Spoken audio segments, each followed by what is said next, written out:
Céline, merci de nous rejoindre. Je te laisse te présenter. Bonjour, Céline Pierre, je suis cadre à la SNCF et membre du bureau national de la CFDT Cadre. Du coup, comment se préparer aux nouvelles formes de travail? Je l'ai plutôt traité sous les aspects modalités du travail. Un constat, c'est que dans mon quotidien, les changements ils sont tellement rapides que ce qui est nouveau ne le reste pas longtemps. Donc déjà, sur le terme nouveau, c'est compliqué. Alors d'abord, sur le lieu de travail, moi j'ai commencé à travailler, j'avais un bureau, et ça jusqu'en 2018, même partagé. Puis en 2018, je suis passée à l'open space, en 2020 au télétravail et en 2022 au flex office. Donc peut-être en 2024, je serai en hologramme, je ne sais pas. Je ne reviens pas sur le fait qu'avec le Covid, même les modalités du présentiel sont modifiées. Sur les outils, c'est le même tempo avec l'utilisation des visioconférences.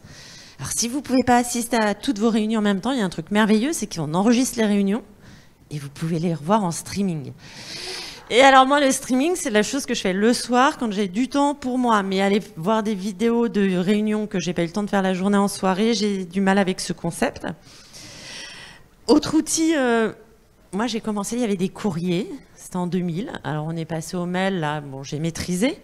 Mais alors maintenant nous avons la messagerie Teams, les réseaux sociaux d'entreprise suivant les catégories. Alors moi j'ai un réseau social parce que je suis une femme, parce que je suis une cadre, parce que je suis une manager, parce que je fais partie d'un métier et que je travaille dans une région. Et quand on a autant de canaux d'information et aussi de prescription, c'est hyper stressant. D'abord on a des notifications permanentes. Alors, est-ce que j'ai eu toutes les informations? Est-ce que je sais quelle est la norme applicable à ma catégorie? Ai-je bien répondu à toutes les demandes? Et enfin, si j'ai un peu d'ambition, est-ce que j'ai assez de visibilité sur ces mêmes réseaux?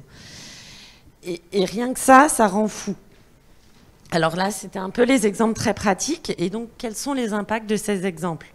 D'abord, ça a des impacts évidents sur les conditions de travail. Je ne vais pas revenir là-dessus. Sur le niveau de stress, parce qu'on est sursollicité.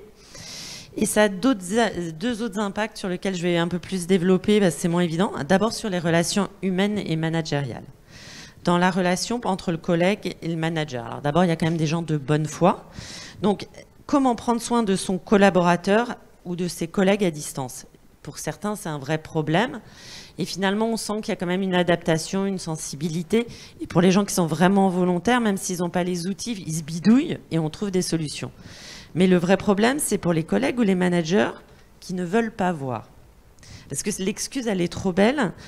Et ça permet de ne pas traiter des alertes, des dysfonctionnements. Alors que quand on est sur site, on ne peut pas ne pas voir. Et il y a le regard des autres collègues qui voient, même si nous, on ne voit pas, et qui nous le dit. Et souvent, en plus, l'entreprise attend qu'on ne voit pas. Donc, ça arrange tout le monde et ça peut, à terme, amener à des situations un peu de crise. De même, il y a un autre effet important du distanciel, c'est dans la relation intercollègues.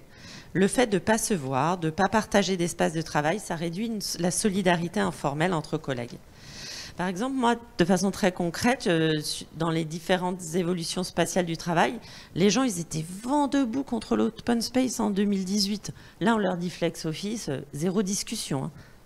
Parce que je pense aussi, ils n'ont plus l'occasion de se voir, ils sont résignés, isolés. Et j'ai l'impression aussi que les collègues, entre eux, ils investissent moins la sphère collective entre collègues pour se recentrer sur une sphère un peu personnelle. Ils vont plus se battre sur l'espace de travail, ils sont trop contents d'avoir du télétravail, ils vont penser à leur salon, ou je ne sais, enfin voilà, à des choses plus personnelles, à leur salaire.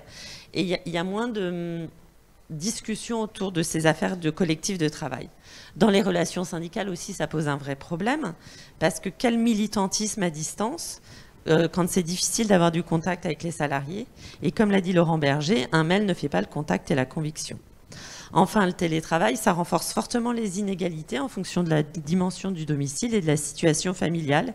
Et cet aspect-là, il n'est pas assez traité. On met un voile un peu pudique dessus parce que ça n'arrange personne, ni ceux qui ont des bonnes conditions de télétravail et qui n'ont pas envie de se vanter de travailler dans leur maison de campagne, ni ceux qui, finalement, ça arrange de pouvoir jeter un œil sur les enfants le soir parce que ça évite de payer une nounou et qui, du coup, travaillent moins bien. Donc là, ça pose un problème que personne ne veut traiter. Pour conclure, en tant que salarié, je dirais que les verbes qui me viennent, c'est subir, fatigue, stress, résignation. Nous subissons, et on est souvent mis devant le fait accompli, Parce que les changements, ils nous ont présenté comme une réaction face au Covid. Vous êtes résilients, c'est le mot à la mode. Et donc, du coup, cette adaptabilité permanente, ça nous interdit la réflexion, la concertation, le débat et la négociation nécessaire. On est mis devant le fait accompli et c'est notre formidable souplesse qui permet que l'entreprise continue d'avancer. Mais c'est une source de stress, de fatigue et de lassitude, ce changement permanent, sans objectif, sans idéal, et en réaction, en adaptation permanente, sans sens profond. Parce qu'on peut accepter des transformations, mais si on comprend pourquoi ça sert, si c'est juste pour réagir à une maladie et que ça s'ancre dans la durée, finalement, on a raté une étape. Et puis, on est résigné, on subit l'inéluctable, on discute plus, on réagit plus. Voilà, c'est lié au distanciel. Donc, on se tourne de plus en plus vers la sphère privée, on se désengage du collectif du travail et ça nourrit aussi un certain ressentiment. Et il me semble que la CFDT cadre est une note d'espoir parce que c'est l'outil pertinent qui permet de prendre du recul, de réfléchir, de débattre, de négocier et d'avoir un temps d'avance pour les prochains défis. Merci beaucoup, Céline.